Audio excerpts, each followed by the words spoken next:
यश सिंह जी, राधा वल्लभ श्री। महाराष्ट्र से। महाराज जी, राधा वल्लभ श्री हरिवंश। गुरुदेव भगवान, आपके चरणों में दंडवत प्रणाम। महाराज जी, आपके सत्संग से ये जान लिया है कि जीवन का लक्ष्य श्री कृष्ण है।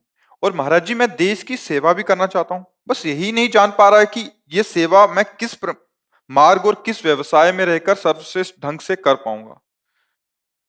प्रभु के ऊपर छोड़ दीजिए।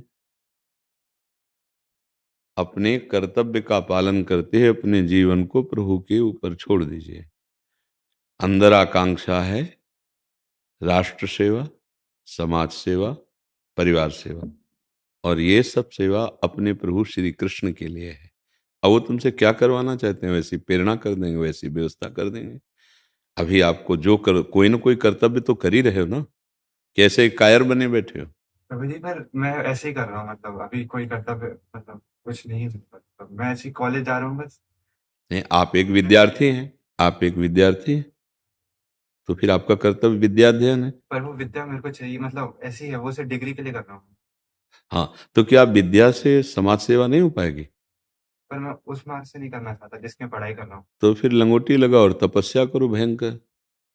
अभी चिदानंद तत्व में स्थित होकर सर्वे भवन्तु सुखिनः सर्वे सन्तु निरामया सर्वे भद्राणि पश्यन्तु माँ कश्चित् दुःख भाग् भवेत्। दो ही मार्ग है, यह तो प्रवृत्ति मार्ग और यह निवृत्ति मार्ग। अब निवृत्ति मार्ग में बच्चा बहुत ही कठिन मार्ग है। निवृत्ति मार्ग, इसमें चलने की जो योग्यता है वो भगवत कृपा से ही आती है। नहीं तो 50 वर्ष हो जाते हैं, हर रोड का ज्ञान है, चले एक कदम किसी रोड पे नहीं। यहाँ तो बैठे बैठे सब पता चलता रहता है, सब बातें होती रहती हैं। अष्टांग योगे, कर्म योगे, भक्ति योगे, ज्ञान योगे। और जब अपनी दृष्टि से देखा जाता है तो चौराहे पे खड़ा बातें कर रहा है हर योग की, और चला एक कदम नहीं। बहुत कठिन ही मार्ग है चलना। तो हमें लगता है कि बहुत अच्छी विद्या अध्ययन करो, शेष समय में अपने माता पिता परिवार को सुख पहुंचाने के लिए कोई कार्य करो।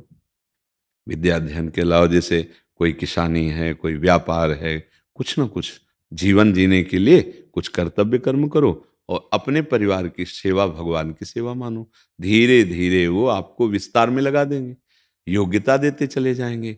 और भजन अंदर अंदर करो। नाम जप करने के लिए वेश बदलना या देश बदलना थोड़ी जरूरी है। नाम जप तो अंदर अंदर होता है, राधा राधा राधा राधा राधा। और विद्या अध्ययन भी भगवान की सेवा है। मान लो विद्या अध्ययन बन के एक अच्छे आप टीचर बन गए, एक आप आगे चलकर अच्छे डॉक्टर बन गए, एक अच्छे पिता बन गए, एक अच्छे नेता बन गए, तो हमारे समाज को सुख पहुंचाओगे। तो हम ऐसे निराशावादी ना बने कि हमको इस मार्ग से नहीं जाना। नहीं नहीं, हमें प्रभु जो कार्य देंगे हम उसको पूर्ण भगवान की आज्ञा मानकर करेंगे। अर्जुन कह रहे हमें युद्ध नहीं करना, भगवान कह रहे युद्ध करो। ये हमारी बात थोड़ा ठीक नहीं है कि हम, हाँ हम बुरा नहीं करेंगे, ये पक्की बात है, पर हमको भगवान क्या सेवा देते हैं समाज की, ये हमें देखना है। ईमानदारी से इतने पढ़ाई में लग जाओ कि जिस विषय को लोगो उस विषय को कंठस्थ कर लो, उस विषय में फर्स्ट आओ, प्रवीण आओ, आगे बढ़ते चले जाओ, समाज सेवा के योग्य बन जाओगे। निस्वार्थ जो है वो सेवक होता है। स्वार्थ बुद्धि से जो पढ़ाई की जाती है वो एक अलग होती है। निस्वार्थ पढ़ाई पढ़ो। देखो अगर पढ़ोगे नहीं तो आपको ज्ञान नहीं होगा।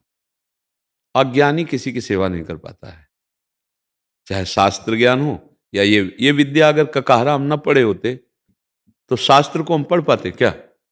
काखा गाघा यही हमको, बड़ा की मात्रा छोटा की मात्रा, इसी ने ज्ञान करवाया हमें।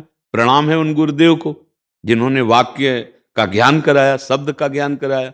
उस समय लग रहा था कि ये तो संसारिक पढ़ाई है, लेकिन अगर वो ना पढ़े होते तो आज गीता भागवत रामायण शास्त्र संस्कृत ये हम कैसे पढ़ पाते? तो वही काखा गाघा, वही बड़ा की मात्रा छोटा की मात्रा, वही हमको लगाए इस मार्ग में। अगर आप एक अच्छे विद्वान, तो आपको शास्त्र का भी ज्ञान हो जाएगा, समाज का भी ज्ञान हो जाएगा, बुद्धि का प्रकाश, तो आप समाज सेवक बन सकते हो। बुरा आचरण करने की जो हमारे अंदर प्रेरणा हो रही, उससे बचने के लिए नाम जब चल रहा है, और अच्छे आचरण को किस तरह से संभाल के करें उसके लिए हम विद्या अध्ययन कर रहे हैं। तो बहुत बढ़िया कर्तव्य कर रहे हो आप, ऐसे थोड़ी बेकार कायर थोड़ी बैठे हो। तो आप अपने को उसको कि मुझे इस तरह से नहीं करना, तो फिर जिस तरह की बात तुम चाहते हो तो उसके लिए तुम्हारे में अभी हेले, हाँ, ये जीवन ऐसे नहीं प्रकाशित भगवान के मार्ग का होता है। अपने आप को मिटा दे, अपनी हस्ती को, महत्व को मिटा दिया जिसने, वो उस बड़ा कठिन मार्ग है, भगवान की गुरु की कृपा से ही चला जाता है। तो ये बढ़िया है। गृहस्थी में एक सदगृहस्थ होकर, वही गति होती है, गति में अंतर नहीं पड़ेगा। सदगृहस्थ होकर और बढ़िया धर्म पूर्वक माता पिता परिवार समाज की सेवा खूब करे। देखो हमको करना तो वही पड़ रहा है, समाज की सेवा नहीं करनी पड़ रही। ये मार्ग बहुत कठिन है। गृहस्थी से चलो बहुत सरल मार्ग है, और समाज की सेवा बनेगी, राष्ट्र की सेवा बनेगी। अगर एक आदमी को सुधार दिया जाए तो हम राष्ट्र की सेवा कर ली। अपने पूरे राष्ट्र में एक आदमी का सुधार हो जाए, ऐसे एक एक आदमी सुधरना शुरू हो जाए, पूरा राष्ट्र सुधर जाएगा। हम चाहते हैं हम पूरे राष्ट्र को सुधार दें, नहीं, पहले हम सुधरे, फिर हमारा जो मित्र है वो सुधरे, फिर जो हमारे आसपास है वो सुधरे। ऐसे समाज का सुधार होता है। खूब भजन करो, ब्रह्मचर्य से रहो, गृहस्थी में जाओ तो धर्म पूर्वक गृहस्थी का सेवन करो, समाज की सेवा करो। क्यों? ठीक है ना? ये बात सोचना कि ये मुझे नहीं करना, ये बात नहीं, ये अधर्म के लिए सोचना है। मुझे पापाचरण नहीं करना, गंदी बात नहीं करनी, पर मुझे भगवान किसान बनाएंगे, विद्वान बनाएंगे, राष्ट्र सेवक बनाएंगे, या वो क्या करना चाहते हैं ये उनके ऊपर हम छोड़ देते हैं। और जो मुझे सेवा देंगे मैं उसे धर्म पूर्वक कर्तव्य मानकर करूंगा, और उसी से भगवान को प्रसन्न कर लूंगा। अपने लोग अर्जुन जी वाली गलती करते हैं कि मैं हूं तो आपकी शरण में, लेकिन मैं युद्ध नहीं करूंगा। ये शरणागति नहीं हुई। जब हम आपकी शरण में, तो आप बोलो मुझे क्या करना है, मैं वही करूंगा जो आप कहेंगे। ठीक है ना? तो महाराज जी ये कैसे पता चले कि जो हमें कर्तव्य दिया वो भगवान के द्वारा दिया है या फिर नहीं दिया है वो? मानव शरीर तुम्हें भगवान के द्वारा दिया, तो माता पिता हैं तुम्हारे, परिवार है तुम्हें, तो तुम्हारा कर्तव्य सेवा बनता है ना। अब उसके लिए मेहनत करो, वो अपने आप संयोग बैठ जाएगा। किसानी, व्यापार, पढ़ाई लिखाई करके नौकरी, वो संयोग बैठता चला जाएगा, आपको पता चलता जाएगा कि भगवान ने दिया। आपको पुरुष बनाया, मानव देह बनाई, आपके अंदर विवेक दिया। जब जिस कार्य के लिए हृदय शीतल हो जाए और वो धर्म पूर्वक हो, तो अंदर से पता चलता है भगवान का आदेश है। और जिस कार्य के लिए अधर्म के लिए कहे, वो मन का आदेश। वासना में अंदर सूचना आना, ये मन का खेल है। और धर्म पूर्वक अंदर सूचना आना, देखो आप कोई पापाचरण करो तो आपके अंदर आता है ना, गलत है, वो भगवान बोल रहे हैं। जैसे हम आपको जो बात बोल रहे हैं, आपका हृदय शीतल हो रहा है, आपकी स्वीकृति बनती चली जाए, ये ठीक बोल रहे हैं, ये ठीक बोल रहे हैं। आपको ज्ञान नहीं है, आपसे पूछा जाए कि आप कैसे जान रहे ठीक है, बोले मेरा हृदय कहता है ठीक है। बस वो हृदय जो कहता है वो भगवान की बात है। और जो ये मन कहता है, भोग वासना की गंदी बातें, वो अंदर से भगवान रोकेंगे, ये गलत है, अपने आप समझ लो। ये अंतर्मुख होकर पता चलता है, बहिर्मुख होकर नहीं। मन सदैव वासनात्मक भाव करता है, और भगवान उसे रोकते हैं कि ये गलत है, मत करना, ये पाप है। और जब हृदय शीतल हो जाए जिस कार्य के लिए, शीतल होना और हर्षित होना में अंतर है।